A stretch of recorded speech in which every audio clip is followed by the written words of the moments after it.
ছেলেমেয়েরা কি করে তাই তো বুঝতে পারেন। কবে আপনার ছেলে কই, আপনি নামাজ পড়েন, আপনার ছেলে তো নামাজ আসে না, আল্লাহ কি আপনার চোখ দেয় নাই, আল্লাহ কি আপনার বিবেক দেয় নাই, আপনার কি আল্লাহ কানা বানাইছে? ছেলের জন্য ঘর বাড়ি রেখে যাইতেছেন, টাকা পয়সা রেখে যাইতেছেন, কিন্তু মুসলমান তো রেখা যাচ্ছেন না। আপনি মরার পরে যে আপনার ছেলে রব্বির হামা ভাইয়া বলবো সেই ছেলে রেখে যাচ্ছেন না। আপনি হলেন অপদার্থ, আপনার ছেলে মেয়েরা অপদার্থ, আপনি জাহান্নামে যাবেন, আপনার ছেলে মেয়েরাও জাহান্নামে যাবে। আল্লাহ তাবারক ওয়া তাআলা বলেন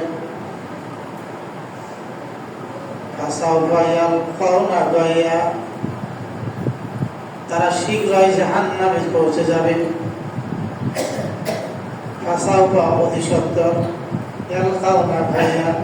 জাহান্নামে পৌঁছে যাবে, জাহান্নামের শাস্তি প্রাপ্ত হবে। বুঝছে না? নামাজ পড়লেও মরে, মদ খেলেও মরে, গাঁজা খেলেও মরে, মরে না। যারা আল্লাহর ইবাদত ছাড়া মৃত্যুবরণ করলো তাদের সামনে তো জাহান্নাম ছাড়ার কোনো পথ নাই। আল্লাহ কি বলেছেন? ওয়ালা তামুতুন্না ইল্লা ওয়া আনতুম মুসলিমুন।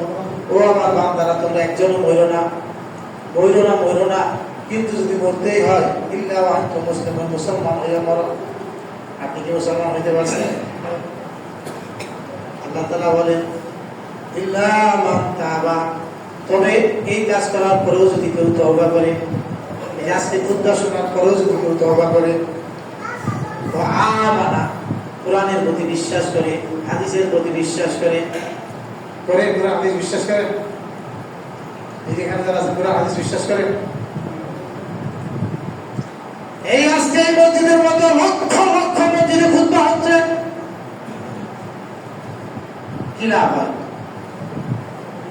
কি লাভ? লক্ষ লক্ষ মসজিদে খুতবা হয়, হায়ার করে ইমাম মানে, তারাবি বলার জন্য ইমাম মানে, হায়ার করে না। এক মাসের টাকা 50,000, 60,000, 1 লাখ। তারপর কি? তারপরে মাসে কি? শাওয়াল মাসে কি হয়? ইল্লা মান তাবা, যারা তওবা করলো। তওবা তো কেউ করে না। ওই সুদখোর পকেট থেকে বাই করে টাকা দেয়, ওই ঘুষখোর পকেট থেকে বাই করে টাকা দেয়। এই রমজান আসার পরে অফিস আদালতে ঘুষ বন্ধ হয়েছে। এই যারা ইটের ব্যবসা করে বইরা, তারা কি 3,000 ইটের পরিবর্তে 2900 দেয়, এখনো বন্ধ করছে?